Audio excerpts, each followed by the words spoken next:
네, 조선일 매니저와 함께하는 이번 주를 부탁해 시간입니다. 이번 주 증시 일정들 확인해보면서 투자 전략들 자세하게 세워보도록 할 텐데요. 지난주 공략주부터 먼저 리뷰해보도록 하겠습니다. 현대미포조선 최고 수익률이 2%대로 지금 잘 순항을 하고 있는 것 같은데 리뷰 한번 해주시죠, 매니저님. 네, 현대미포조선 참 안타깝습니다. 이게 제가 지난주에 월요일 날 말씀드린 대로 MSCI 지수에 편입이 됐죠. 근데 기관과 외국인들은 편입이 안 될 것이다. 네. 낙제로 다 매도하면서 지금 했는데 결국은 편입이 됐죠. 유일하게 여러분들 MSCI 지수에 편입이 된 종목이 현대미포조선입니다. 네. 오히려 잘 나가던 LG부터 시작을 해서 거대 대기업들 10개가 편출되면서 큰 이슈를 보였는데 그런 종목들이 좀 많이 조정을 했죠. 근데 지금 보면은 추천하고 난 다음에 잘 가고 있다가 좀 빠져서 걱정이 되시는 분들 있을 것 같으니 걱정하지 마십시오. 앞으로 편입이 되고 나면 기본적으로 국내 증시에서는 패시브 펀드에 투입이 됩니다. 네. 패시브 펀드에 투입이 되면 국내 자금들이 1,000억 이상이 들어오고요. 글로벌 펀드에도 나중에 MSCI 지수에 편입된 종목 같은 경우는 최소 3,000억, 2,000억에서 3,000억 이상이 편입되기 때문에 제가 봤을 때는 꾸준히 우상향한다 보시면 될 것 같고 그리고 기본적으로 이렇게 불경기인 상황에서 가격 조정, 계약을 할 때 가격 조정 우위에 있는 기업들이 몇 개 없습니다. 그런데 현대미포조선 같은 경우는 3년 이상, 4년 이상 지금 계약을 LNG선 같은 경우 체결하는데 중국이 지금 우리나라보다 조선산업에서 계약을 더 많이 우위를 다졌다라고 하지만 뚜껑을 열어보면 알짜가 아닙니다. LNG선이 가장 비싸고 가장 알짜인데 현대미포조선이 무려 3년치, 4년치를 갖고 있고요. 그리고 말씀드린 대로 예전 같은 경우는 정말 빌다시피해서 계약을 해서 배를 팔았는데 지금은 계약을 할 때 최대 50%까지 계약금을 받고서 그렇게 계약을 할 정도로 그거는 이제 조금 고급스러운 말로 탑헤비라고 그래서 계약 시 이제 굉장히 계약금을 많이 받는다는 얘기인데 앞으로 매출과 영업이익이 3분기 때 보시면 아시겠습니다만 이미 104억으로 턴어라운드 했죠. 그리고 4, 4분기 때부터는 실적이 좋아질 건데 한 3년 이상 매출과 영업이익이 엄청나게 늘어날 겁니다. 중장기적으로 꼭 보셔야 될 종목의 한 종목 바로 현대미포조선. 9만 원 밑에 오시면 그냥 눈 딱 감고 묻지도 따지지 말고 매수하십시오. 네. 알겠습니다. 실적 모멘텀과 함께 MSCI 편입 모멘텀까지 계속해서 좀 중장기적으로 지켜보도록 하겠습니다. 자, 이렇게 지난 종목 리뷰해봤고요. 이번 주 주요 증시 일정도 함께 확인해 보도록 하겠습니다. 지난주에는 중간선거, CPR 발표 등 이런 빅 이벤트들이 정말 많았다면 이번 주에는 뭔가 정치적인 일정들이 굉장히 많은 것 같아요. 지금도 미중 정상회담이 진행이 되고 있고 G20 정상회담 또 예정돼 있습니다. 또 사우디 왕세자도 방한할 예정이고요. 에이펙 회의도 예정이 돼 있잖아요. 하나하나 차근차근 살펴보도록 하겠습니다. 월요일 일정부터 먼저 체크해 보도록 할게요.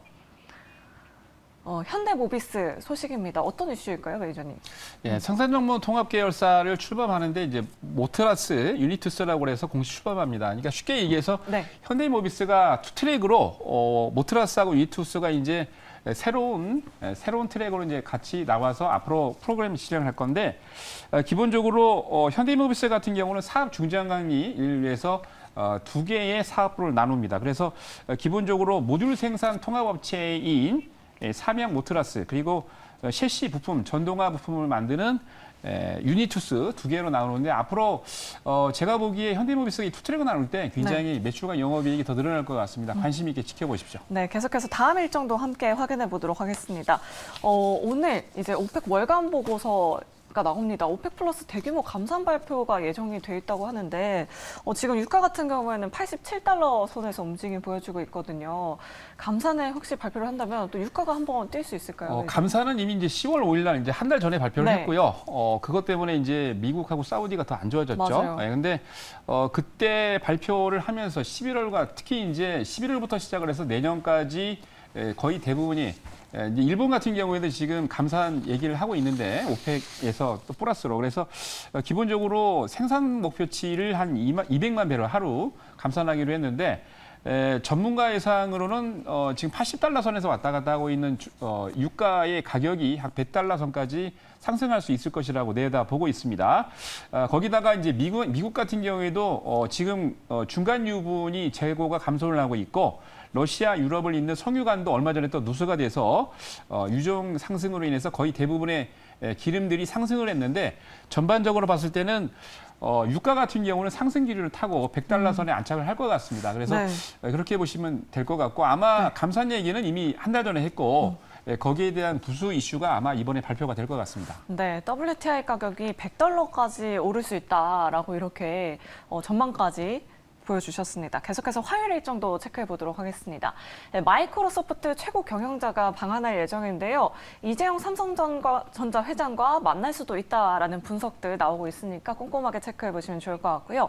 자, 계속해서 이날 G20 정상회담도 예정이 되어 있습니다. 어떤 이슈들 좀 예상해 볼 수 있을까요? 네, 얼마 전에 미팅에서 이제 푸틴이 전쟁으로 인해서 참석을 안 했는데 이번 G20 정상회담에서는 참석을 할 것 같습니다. 네. 거기다가 시진핑 중국 국가주석까지 참석을 해서 이번에 아마 뭐 오늘도 그렇고 전반적으로 대외적으로 우리 대통령도 정상회담이 이루어질 것 같은데 특히 이제 대만 문제에 관련해서 시진핑하고 이제 내부적으로 미국과 다른 국가들이 같이 회의가 이루어질 것 같은데 윤석열 대통령도 이번에 정상회담에 참석을 하면서 관련국들과 함께 정상회담이 진행이 될 것 같습니다. 그래서 내부적으로 아마 끝나고 난 다음에 상당히 이게 이제 뭐 사실 정상회담을 하면서 미팅을 하면서 이게 대외적인 비즈니스를 하고 있는 거죠. 그래서 우리 기업들에게도 상당히 좋은 이슈가 나올 것 같으니까 여러분들 내일 관심 있게 좀 지켜보시기 바랍니다. 네, G20 정상회담 저희도 좀 귀추를 주목해 보도록 하겠고요. 계속해서 수요일 일정도 확인해 보도록 하겠습니다. 이날 에어버스 CEO가 방한을 한다고 하는데요. UAM 관련주로 사실 오늘 시간의 거래소는 좀 하락세가 연출이 됐어요. 그렇죠. 차익 예. 실현 물량이 좀 나온 것 같은데 UAM 관련주 좀 계속해서 지켜볼 필요가 있을까요? 이제는? 제가 보기에는 뭐 UAM 관련주가 뭐 오늘 장 마감 때는 좀 하락을 했습니다만 네. 관련 있는 종목들은 뭐 계속 가지 않을까라고 어, 생각이 되는데요. 네. 특히나 이날 이제 수요일 날 방한을 해서 국내 기업들뿐만이 아니고 이창양 산업부 장관까지 만나서 미팅을 합니다. 그로 네. 인해서 전반적으로 이제 에어버스와 함께 우리나라가 관련된 기업들과 프로젝트를 진행을 할 것 같은데요. 특히 슈론 CEO 같은 경우는 산업통상자원부 내에서 카이저, 항공우주를 비롯한 국내 기업들과 협력을 위해서 이날 또 대규모 미팅을 할 예정이기 때문에 앞으로 좀 관심을 가져주셨으면 좋을 것 같습니다. 네, 알겠습니다. 그리고 수요일에는 미국에서 아르테미스 로켓의 4차 발사가 시도가 됩니다. 이미 한 3차례 연기가 된 바 있었는데 과연 4차 발사 어떻게 될지 좀 저희도 관심 있게 지켜보도록 하겠고요. 자, 계속해서 목요일 일정도 체크해 보도록 하겠습니다. 아마 이날 정말 많은 투자자분들 관심 갖고 계실 것 같은데요.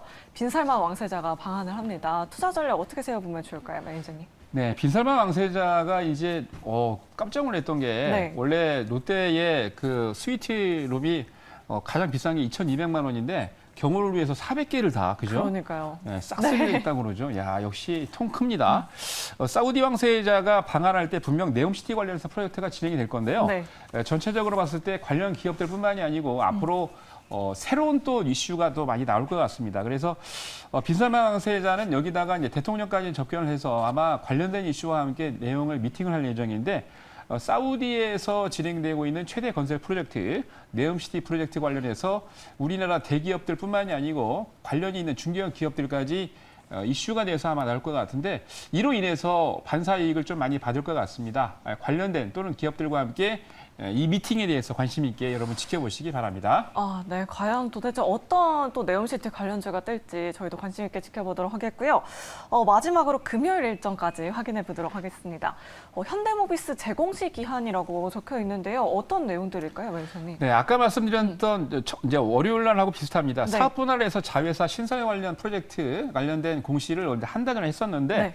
이번 분할은 2018년도에 있었던 바로 현대차 그룹의 지배구조 개편에 대한 것 중에 일환입니다. 그래서 네. 현대모비스 관련해서요. 그래서 이미 이제 4년 전에 관련 프로젝트를 공시를 했다가 이게 이제 계속 이어져서 나오고 있는데 모듈과 부품을 관련해 가지고 총 두 곳을 신설한다고 그랬죠. 그래서 존속법인이 모비스 내에서 주요 수익원인 AS와 R&D 투자 전장 부분을 남겨가지고 생산 조직을 효율화시키기 위한 그런 일환으로 진행이 되는데 쉽게 얘기해서 모듈 회사하고 핵심 부품 자회사 두 개가 만들어집니다. 그리고 기존에 있던 H그린 파워 그리고 현대 IHL GIT는 3개의 자회사는 기존에 유지되고 있습니다. 그래서 이런 관련해서 현대모비스가 새롭게 지금 프로젝트를 진행하면서 새로운 2개 자회사를 만드는데 아마 매출과 영업이익을 효율적으로 올리기 위한 토석이 아닐까 생각이 됩니다. 네, 이렇게 이번 주 금요일 일정까지 확인해 봤습니다. 또 금요일에는 미국장에서 옵션 만기이니까요. 그 전까지 꼭 확인해 보시면 좋을 것 같습니다. 자, 이렇게 증시 일정들 하나하나씩 확인해 봤고요. 자, 그렇다면 이번 주에 좀 집중해 보면 좋을 만한 종목, 어떤 종목이 있을까요, 매니저님? 예, 이번 주에 여러분들 관심이 있을 종목들 관심 있게 먼저 보시고 화면 먼저 보시면서 말씀드리도록 하겠습니다. 혹시 네옴시티 관련주인가요? 맞습니다. 네. 빙고 성신양이죠. 예, 성신양에는 네옴시티 관련 종목인데요. 기본적으로 왼쪽에 있는 조감도인데 많은 네. 분들이 아니 네옴시티 말만 나오고 여태까지 삽을 뜨지도 않고 말만 그러니까요. 나오지 않느냐라고 네. 했는데 매일경제 기자가 열심히 사우디까지 뛰어가서 이 네. 사진을 찍어서 보냈습니다. 지난 7일, 8일 사진을 찍어서 발표된 언론에 발표된 내용인데 상단 하단 부위의 가운데를 보시면 여러분 여기 보시죠? 예, 이게 바로 뭡니까? 예, 바로 레미콘입니다. 레미콘. 네. 예, 벌써 이미 삽을 뜨고 벌써 진행을 하고 있다는 얘기죠. 자, 다음 장 보시죠. 네, 성신양회는 또 레미콘 사업으로 유명하잖아요. 네, 맞습니다. 네. 벌써 이미 2010년도, 12년 전에 레미콘 사업을 벌써 베트남에 프로젝트를 진행을 하고 있고 12년 넘게 하고 있는 아주 알짜 기업입니다. 네. 그래서 국내에서는 유일하게 외국에서 지금 말씀드린 대로 레미콘 사업을 하고 있고 레미콘 사업이 실적을 어느 정도 올려놨기 때문에 관련 내용들 보시면 이게 전부 다 프로젝트를 진행을 하면서 아주 각광을 받았던 그런 회사 이 프로젝트인데요. 네. 왼쪽 하단 부위 보면은 공장을 이렇게 만들어서 직접 베트남에서 프로젝트를 네. 레미콘 그리고 시멘트를 하고 있다는 얘기죠. 자, 다음 장 보겠습니다. 자, 뿐만이 아닙니다. 기본적으로 여러분들 사우디 관련, 내용 관련 프로젝트를 진행을 하려면 이거 싣고 날아야 되는데 네. 우리나라에서 지금 얼마 전에 발표가 났었죠. 열차 사건으로 인해서 당분간 시멘트가 문제가 있지 않느냐라고 하는데 여러분 걱정 안 하셔도 됩니다. 지금 성신양회 같은 경우는요. 진성인터넷이라는 자회사가 하노이 지사를 만들어 놓고 네. 오래전부터 싱가포르와 그리고 베트남에서 트레이딩을 하고 있습니다. 네. 무슨 얘기냐? 시멘트 관련 원재료, 원석 관련 원재료를 만들어서 하고 있고요. 미얀마 성신과 인도네시아 지사를 통해 가지고 지금 같은 프로젝트를 진행을 하고 있는데 베트남이나 또는 싱가포르, 인도네시아에서 시멘트 관련 이슈를 날릴 수가 있다는 얘기입니다. 바로 획기적인 그런 회사죠. 거기다가 네. 약간 이게 좀 의문인 게 얼마 전입니다. 지금 이제 두 번째 인분이 바로 김영균 회장이 2대 회장인데요. 네. 2020년까지 지금 보시면은 2020년까지 큰 아들에게 13% 이상 지분을 다 증여를 했습니다. 그리고 작은 아들은 4.8%를 갖고 있는데 왜 11.39%를 아직까지 갖고 있을까? 네. 예, 그리고 다음 장 넘어갑니다. 네. 자, 그러면 이제 가격 전략으로 바로 넘어가도록 할 텐데요. 네. 지분 투자 관련된 이슈는 나중에 또 말씀을 드리고요. 자, 성신양의 가격 전략 차트를 보면서 말씀드리도록 하겠습니다. 자, 여러분들 매수 가격은 10만 500원에서 11만 원, 그리고 11,000원이죠. 그리고 목표 가격은 13,200원, 손절가는 9,970원 제시해 드리겠습니다. 네, 히든주 성신양회 주셨고요. 매수 가격부터 목표 가격으로 손절 가격까지 확인해 보시기 바랍니다. 오늘 매니저님 앞서서 성신양회 조금 설명이 부족한 것 같은데 조금 더 가깝게 만날 수 있는 방법이 있을까요? 그러게요. 아, 네. 이제 네이땡 밴드에서 여러분들 제 이름을 치시면은 검색을 하시면은 여러분들에게 무료로 여러분들 할 수 자료를 제공해 드리고요. 그리고 오늘 저녁 9시입니다. 끝나고 바로 여러분들과 같이 여기서 지금 못 드렸던 내용들 더 많은 정보를 드리도록 하겠습니다. 네. 유튜버와 NBA 골드에서 뵙겠습니다. 네, 조선이 메이저 공개 방송 참여하셔서 많은 인사이트 얻어가시면 좋을 것 같고요.